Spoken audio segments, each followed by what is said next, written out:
Today we're going to talk about this idea of one. This idea of one way home. Because that means not 2 or 3 or 5 or 10, but it means that according to Christianity, there is one way to this home. To this place that the architect has built, that the creator has built, and that the map points us to. And, that's what, but we have to ask the question, and what we're going to ask today is Jesus truly the only way? That's the question that we're going to ask, and I hope that we can have some answers and some reasons to believe if it's believable. And before we do that, just a shameless plug to subscribe to SLB the Christian, Luke Heavy, and the YouTube channel. I don't see anyone getting their phones out or subscribing, but still no one. All right, well, I'll just leave it there for the rest of it. No, I'm just kidding. Okay. All right, so this is the way. Does anyone know, has anyone seen this show? Yep. This is the way. This is, and I did a little bit of an edit. This is Jesus going, this is the way. This is the only way. You guys see the change that I did there? That took me about an hour and a half of editing to figure out how to do it. I'm not very good. Thank you. I appreciate it. Let's talk about a couple topics, though. And this is just, we're going to a little bit go into philosophy and just discuss, do you believe that good and evil exist? Yeah. Like in their nature, that there are just some things that are inherently wrong and some things that are right and that are good. It's an important question to ask yourself. If the answer is yes, okay. If the answer is no, that's a scary thing. There are consequences to that belief that there is no good and no evil. There's a reason why almost all countries in the world believe in crimes against humanity. That there are just some things you cannot do to people because they're just inherently wrong.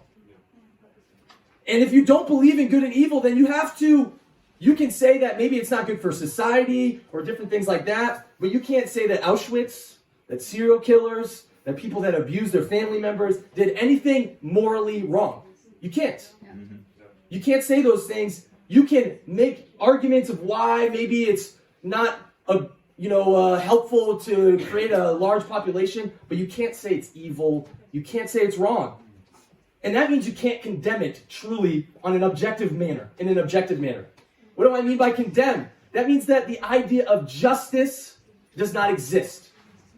That's the question I would ask you next. Next is, do you believe that justice is something that is real? That things are fair or unfair? That there's innocent parties and guilty parties? That there are people that potentially need to serve their punishment for their crimes? Do you believe that different punishments have different severities, or different crimes have different severities of punishment? That someone who maybe stole some bread maybe deserves a different punishment than someone who kills someone? Well, that's justice that tells you that. That's this idea that, okay, there's even degrees and variance in what should be the penalty. Do you believe that there should be retribution or that there should be compensation if someone is wrong or if property is destroyed? I saw yesterday that, at the camp, a truck driver drove into one of the houses on our street right here. And the two were yelling at each other. And I'm guessing that the guy that owns the porch, that if you look right outside down our driveway, there's a big, the wood is chipped on the second floor because the truck ran right into it. I think as they were trying to deliver stuff to our kitchen. And not a great situation, but I'm sure what the person in that house says, that's not fair. You should pay for the damage that you caused. Why? Because there's this idea of justice that permeates humanity. Do you believe that it exists? Love. Is it just a bunch of chemicals that operate together with serotonin and adrenaline and dopamine? And is that love? That's it. Well, then you shouldn't get credited for any loving act you ever do. Because it's just atoms and neurons and chemicals firing together to propel you to do the things that you do in your life. That means that there's not really choice. It's more just cause and effect. It's just reactions caused by impact. And that's it. You can't value the loving acts. Do you believe that love is palpable and real? Not just the love between a mother and her son, or between a husband and a wife. Those things maybe you could reason away with evolution. Oh, that's the way you keep babies and have babies. But love for a stranger, or love for a platonic brother, just someone there that you care about, that you want to serve. Love for the poor, or love for when you see someone who's suffering and you just ache. What are those things? Do you believe that love is real? What about truth? That there are some questions that have a yes answer or a no answer, and that they both can't be right. Do you believe in that? That there are some things that are not arguable. I think people today are even trying to argue that 2 + 2 = 4. I think that's an actual thing that's happening. That will not work at the cup over there. If you say, no, I gave you $2, that's $4, and that's how much the sandwich is, I give you 2. That's my truth. Well, that's not going to work at the grocery store, right? And at the end of the day, there are some things that are just true. There is a yes or no answer to, is Jesus the only way? It's either yes or it's no. Can't be both. There's a yes or no answer to the question, did Jesus rise from the dead? It's either yes or it's no. It cannot be both. And there's so many other questions. Why? Because we believe that truth exists. That truth is real. Now, some things, maybe some truths are indiscoverable. And maybe some things are unsearchable. I'm not saying that you can know all the truth or all those types of things. But I'm just saying that we believe and we live and operate as if truth is a standard and that it exists. Why am I saying all that? Well, religion and all different forms of kind of philosophies and thinkings are trying to answer and resolve these types of questions. Good and evil, love, justice, truth. And they're trying to answer their questions. Buddhism, Hinduism, Islam, Judaism, atheism, Taoism, Confucianism, the modern day politics and all these things. People are trying to answer these questions. And many people say that we're all kind of on the same page.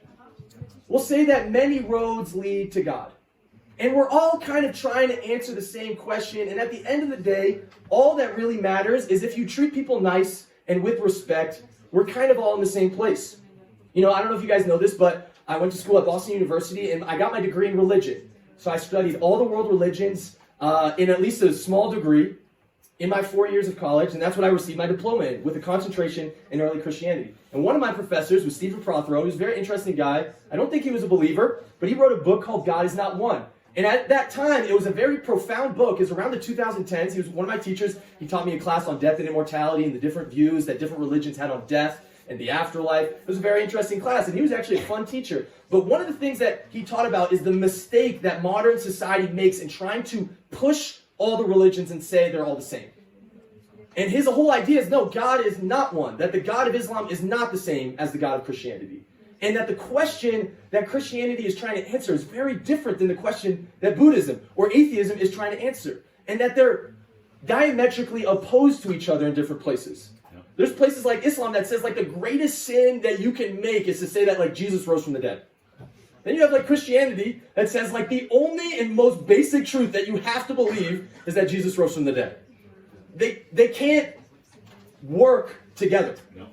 But then if you look at all major religions, including things like Zoroastrianism and other religions, kind of that date back thousands and thousands of years, you can maybe try and analyze, we have this one thing in common. And I think because of the world wars, everyone for years has tried to just go, we've had too many fights, let's just say that we all think the same thing and get along.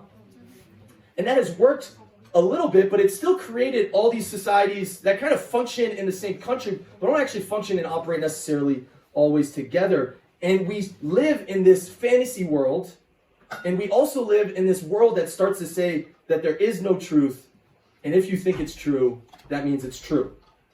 The belief that truth is there is no longer there. I remember he gave me this analogy in one of the first classes he ever did in one of my classes, and it's the elephant story. Do you know this story? It's a story of 6 blind men that they go and they see this thing called an elephant. They don't know what it looks like. They don't know what it is. And one of them touches the side. And he's like, wow, the elephant must be like a wall. And then one touches its leg and feels like, wow, the elephant must be a tree. Another one touches the tusk and says, oh, the elephant must be like a snake. Another one touches the ears and says, oh, it's like a fan. Another one touches the tusks and says, oh, the elephant must be a spear. And another touches the tail and says, the elephant must be a rope. And basically what this analogy is trying to say is we're all trying to understand the elephant, but we're coming from different perspectives, and maybe we each have a little bit of the truth of who is the elephant, but we don't have the whole truth. And that's what society kind of tries to say, is that there are many ways, and we're all kind of trying to figure out who this elephant is, but we just only got little pieces. And we each have some truth where we're all wrong. That's what kind of the world wants to teach. But this analogy, although interesting, doesn't answer a question that I think is incredibly important. What if the elephant talked? What if the elephant could tell you who he was or what he was? Why does truth need to be silent? Why does truth need to kind of be in the dark and in the shadows? What if the elephant talked? You know, Jesus claimed to be the elephant. Jesus said, not I know the truth. He says, I am the way, I am the truth, and I am the life. No one comes to the Father except through me. And so he doesn't say, hey, I have some true things to tell you. He makes a very audacious claim that really no one in history had ever made, which is, I am truth. And so the elephant talks. And that's why we have to start to ask the question, how do you know if he's telling the truth? Because he said it. He said, hey, I'm the elephant. So this is the truth. This is the way. I am the way, the truth, the life. No one, he says, comes to the Father except through me. So how do you know if he's telling the truth? And this is just a simple thing that I think you can examine and ask a couple questions to start to get to potentially an answer. And I call it, I'm sure some other apologist has a different title for it, but the Trustworthy Founder argument. And you have to ask, is Jesus trustworthy? In comparison to anyone else who could be a teacher. And I encourage you to try and even as I talk about this, we're not going to go through every religion, but just think about the main teachers of atheism, or the founder of Islam, or the founder of Buddhism. Just think about all these things and see how they hold up to Jesus as a founder. You know, first and foremost, to be a trustworthy founder, you have to be historic. You have to actually be in history. It can't be a myth that kind of like the elephant story. If you're going to be a founder of truth, if Jesus really is the truth, or if anyone has the right to say what truth is, that you have to be able to point to them in history. We're going to talk about it afterwards, but your teachings should have some element of transcendency. What does that mean? It's like this beyond time, these kind of truths that last, these profound teachings. Your life should be exemplary. That your teachings, if I look at your life, I should go, oh wow, he's actually living it. Or it's actually a life worth imitating. And then also, I think to be a trustworthy founder, you have to have limited ulterior motives. What does that mean? That means, what did you have to gain? We're going to talk about it a little bit later.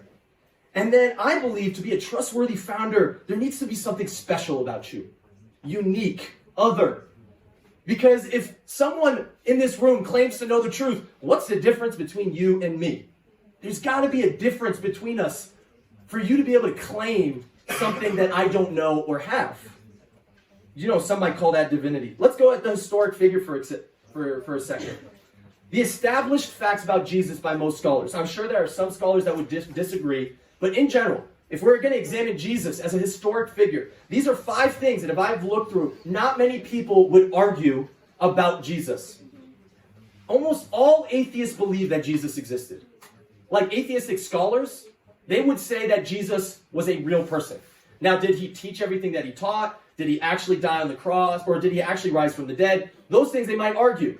But why? Because history has him all over it. From sources that are not Christian, they talk about this Jesus figure.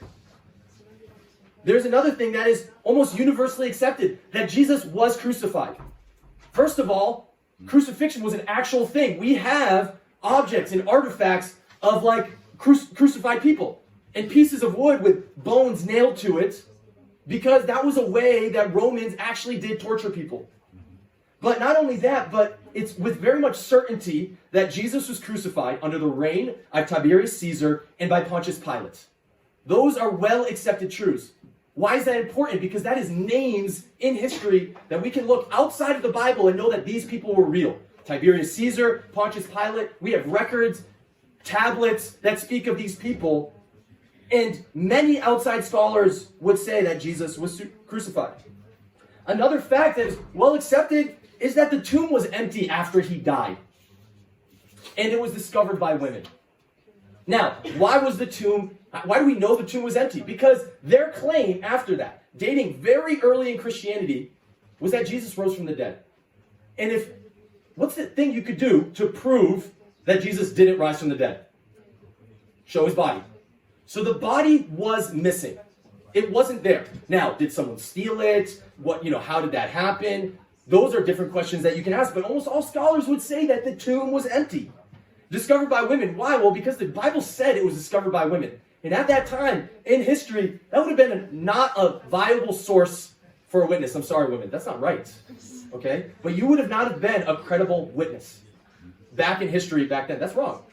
But Jesus thought you would be a great witness. God thought that you would be a great witness, and he let you women, be the first people to witness his resurrection. And they said, so it's not hard to believe that he was discovered by women, because why would Christianity do that if they were trying to be legitimate, unless it was the truth? Number 4, witnesses claimed to see the resurrected Jesus while being tortured and dying for this claim.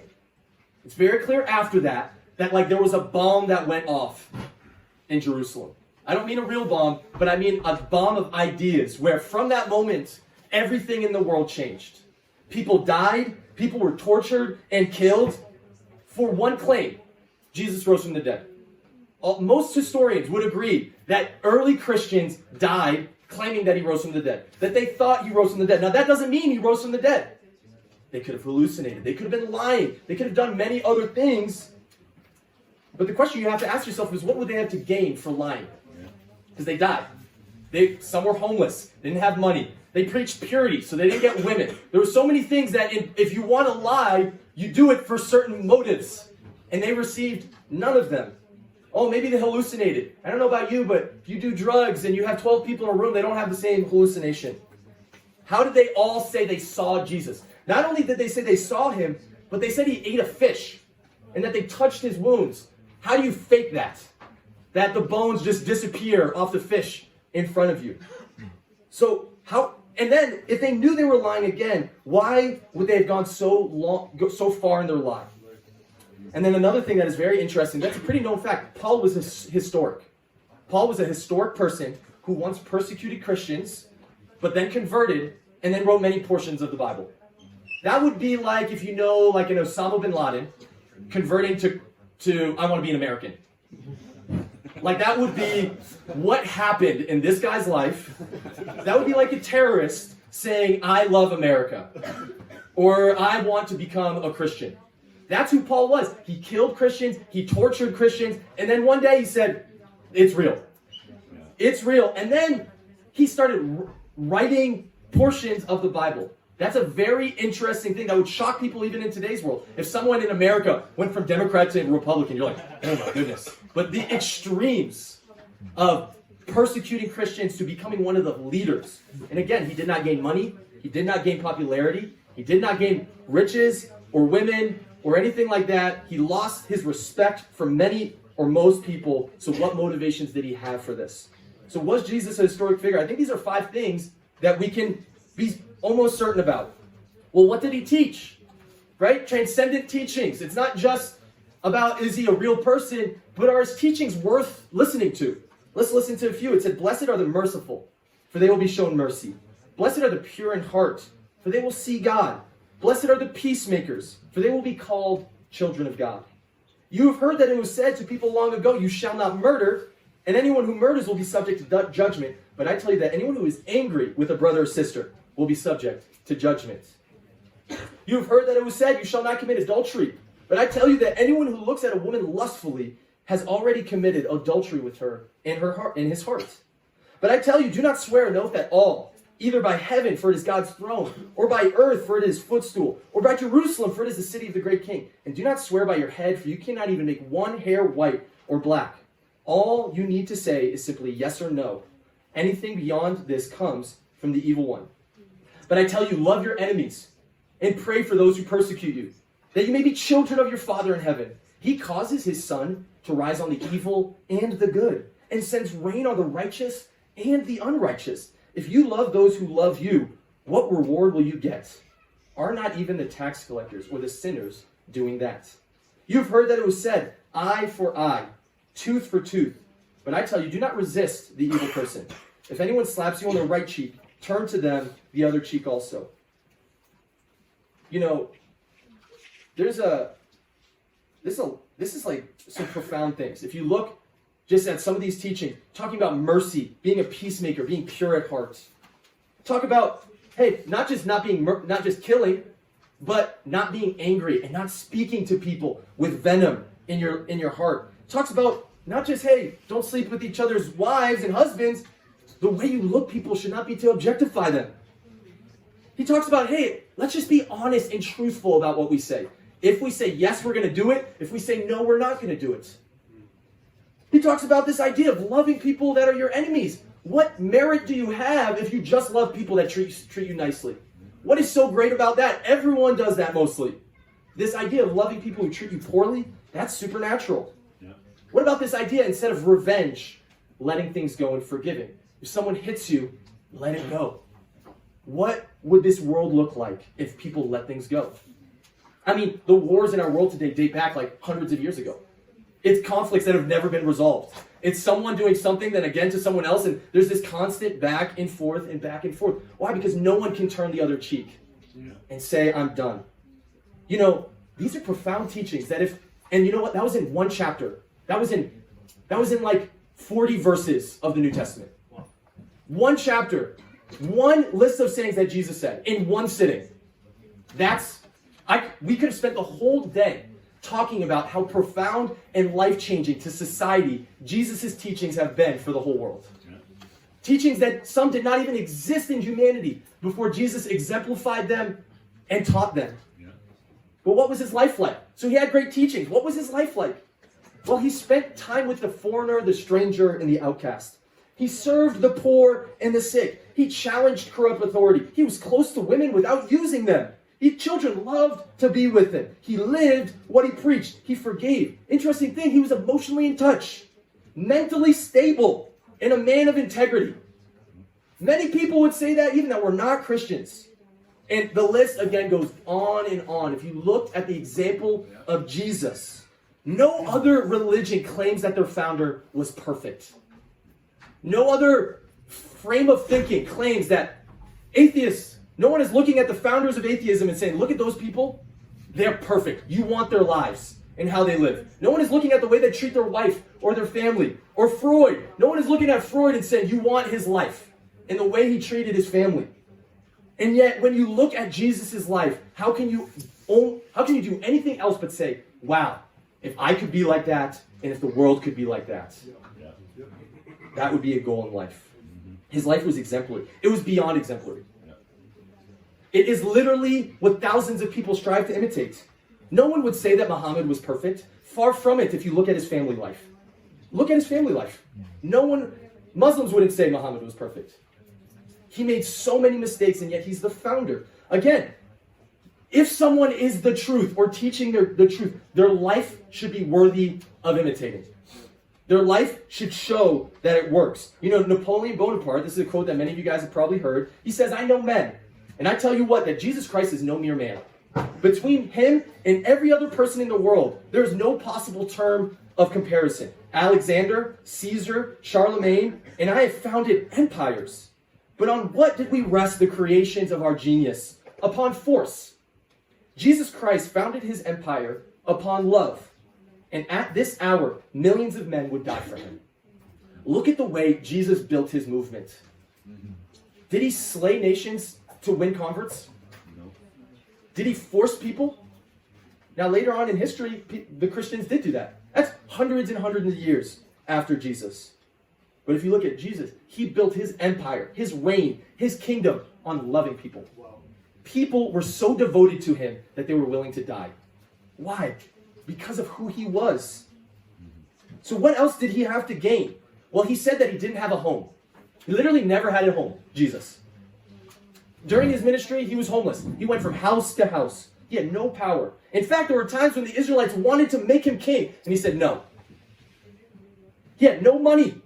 The women had to work jobs so that he could eat, because he had no money. He was dependent to just eat, and that's it. He had no comfort. He didn't win women or wives or company. Muhammad had 11, and many other teachers had more. He had a short life, a very short life. He didn't get to profit from his popularity or benefit from it. He had a 3-year ministry and then died. All on, if he had just said, I am not the Son of God, they would not have killed him. All he had to say when he was put in front of the judge is, all right, I'm just trying to teach people to be nice to each other. I'm not the Son of God. I just want people to give each other hugs. That's it. And then the Romans and the Jews would go, okay, can you just teach that, please? And then he would go, all right, I'll try and teach that. And then he wouldn't have died the most miserable death you could have died in that time in history. Yeah. That's it. And yet he refused to deny it. Instead, he said, and we're going to talk about it in a second, he said, I am. He says, before Abraham, I am. Not I was. I was set, infers a beginning. I am is a permanent existence, and that's what Jesus said. He was brutally tortured. And you know how quickly I would break under torture? Wow. Imagine if you were tortured for something. After I watch these movies sometimes, I'm like, if you just ripped my fingernails out. I lost one fingernail, a week ago. And if you just slowly pulled my fingernails off, by the first, second, or third, I'm like, whatever you want from me, I would be so tempted to just give it in. And Jesus was tortured for hours and hours, and all he had to say is, it was a joke. I'm sorry, and he never did. Why? Because it was true. He was hated. Why would you do something when people hate you for it? Why would you do it if thousands of people are yelling, kill him, crucify him? At some point, your pride slows down and you go, all right, this is not what I expected. What else did he have to gain? Is a few friends for 3 years truly worth everything else that we see here? Not only that, so then we look at, lastly, the uniqueness thing. Those things can be great. You can have ulterior. You can be poor. You can have a nice life. You can have some nice teachings. And you can be a historic figure. That doesn't necessarily mean you have the map to truth or that you are truth. That just means that you're poor, nice, and you had nothing to gain. You just had a benevolent heart. But I would say that there's got to be something unique about you. There's got to be something that's other about you, that sets you apart. Otherwise, what qualifies you to be a teacher? I'm not going to learn medicine from someone who's not studied medicine. There's got to be some credentials to learn for someone to teach me what they believe about medicine. Same thing about truth. You have to have credentials if you're going to be the one, some sort of diploma that says this is who I am. Some sort of thing that you could say, this sets me apart and different. And Jesus had 2 major credentials. What makes Jesus unique amongst all the other founders? None of them rose from the dead. None of them escaped the grave, according to their followers. And none of them claimed to be God or eternal. No other founder of any religion, of these kind of main religions that we, live in today, claimed things so audacious and crazy. Jesus said things like, no one has ever gone into heaven except the one who came from heaven, the Son of Man. He says, I came from heaven and came down. That's his credentials. What? And we're going to talk about, okay, well, how do we know he's not lying? After that, for we do not have a high priest who is unable to empathize with our weakness, but we have one who has been tempted in every way, just as we are, and he did not sin. Jesus is the only founder whose followers claim he was perfect, that he lived a life without sin. For there is one God and one mediator between God and mankind, the man, Jesus Christ. Jesus claimed to be someone who could speak on our behalf to God. He claimed to be a mediator. That is a claim that none of the other founders claimed. So you have to examine. Those are reasons why that make Jesus unique. Amongst all other things, there's a reason why Jesus is the only way.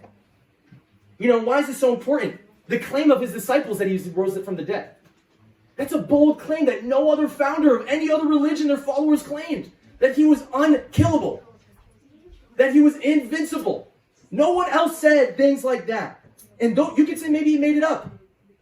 But the followers say that things like, if Christ had not been raised, our preaching is useless, and so is your faith. More than that, we are found to be false witnesses about God, for we have testified about God that he raised Christ from the dead. But if he did not raise him, in fact, from the dead, or if the dead are not raised, then Christ has not been raised either. And if Christ has not been raised, your faith is futile. You are still in your sins. And then he says at the end, if only for this life we have hope in Christ, we are of all people most to be pitied. The claim of the followers of Jesus, the eyewitnesses, was if this is wrong, if we're making this up, everything that we're talking about is pointless. Yeah. Yeah. So why would these leaders who died for their faith, died for Jesus on one claim that he rose from the dead, lie about it if what their teaching said it's the most important thing? It's a good question to ask. C.S. Lewis, after looking at all these things, who was once an atheist, he said a man who was merely a man and said the sort of things Jesus said would not be a great moral teacher. He would either be a lunatic on the level of a man who says he is a poached egg, or he would be the devil of hell. You must make your choice. Either this was and this is the Son of God, or else a madman or something worse. You cannot shut him up for a fool. You can shut him up for a fool, or you can fall at his feet and call him Lord and God. But let us not come with any patronizing nonsense about his being a great human teacher. He has not left that open to us. He did not intend us to. And it brings up this topic of a liar, a lunatic, or a Lord. Because the claims that Jesus made are so audacious. Yes, he had good teachings, but the other half of his teachings was, if they're not true, menacing, evil, or crazy. And there's this argument. You have to choose between 3 or 4 options. You have to choose with Jesus that he was either a liar, that he was crazy, a lunatic, or that he's Lord. You could pick that he's a legend. We've just talked about the historicity of him. That even atheistic scholars attest that he was a real person.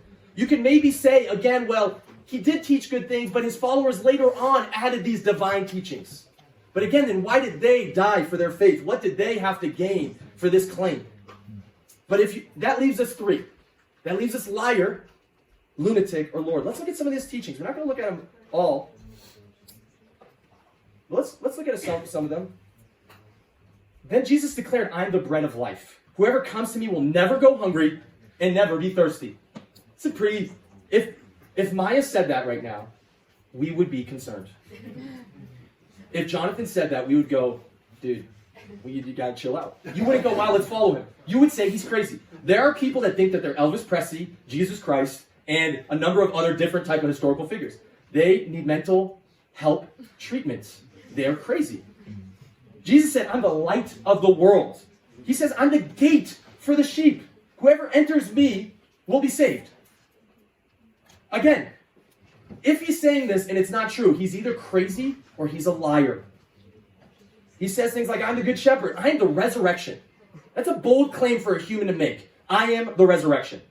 Now that I know how to help you guys get raised, I am the resurrection and the life. And then again, we just read John 14:6. I am the way, the truth, and the life. What other things did he say? If we go to the next one, well, if we go here, what else do we see? We see that he said things like, I am. Before Abraham was, I am. That's a bold claim. Abraham, who came 1,000 years or more, 2,000 years before Jesus says, he's saying, I was before him. I am before him. That goes against the laws of science, of kind of a lot of things right there.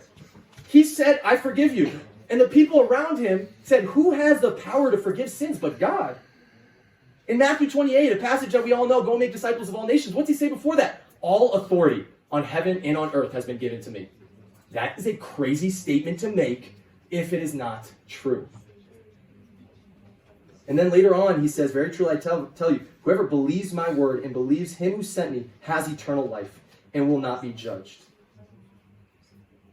Wow. He literally says, if you believe me, you will be saved eternally. These are audacious claims that if they are not true, then he's crazy or he's a lunatic. So what motivations did he have? Okay, there's 3. Jesus claimed to be God. He claimed to be eternal. He made claims that normal humans do not have the right to make.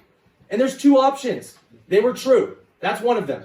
And if they're true, then he is Lord, and we need to get on our knees and worship him.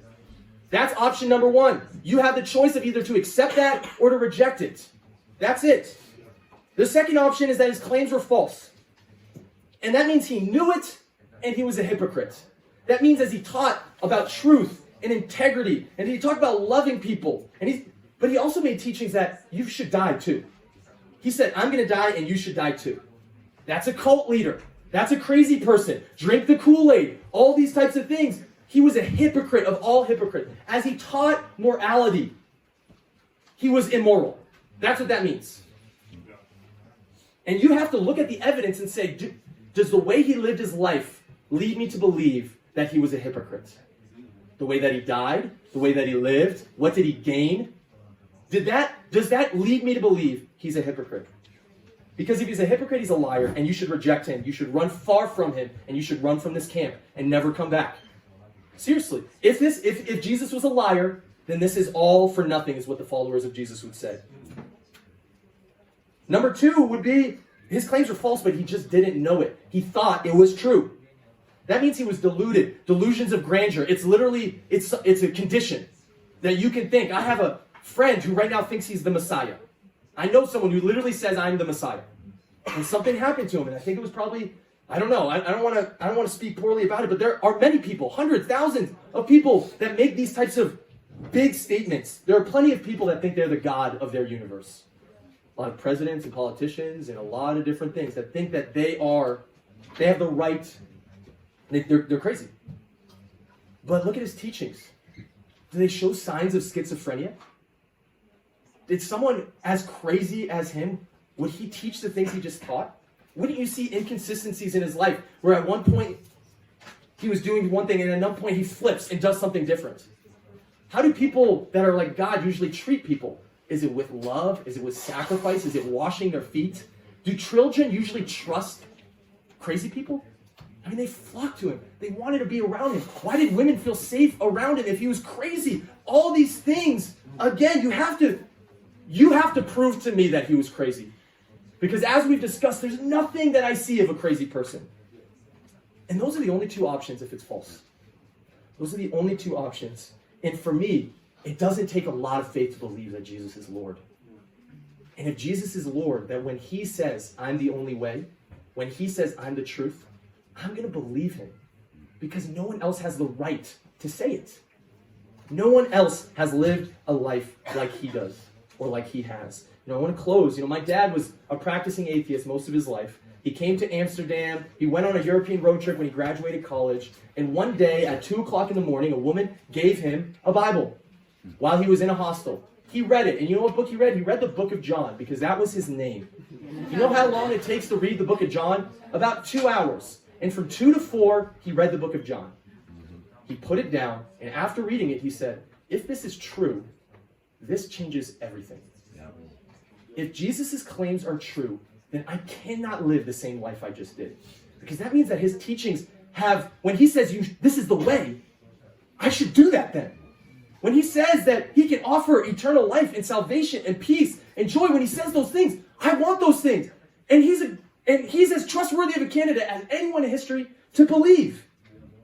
And so I'll give up stuff for that. I'll give up my comforts if what he promises is actually true. You cannot be convinced of Jesus and stay the same.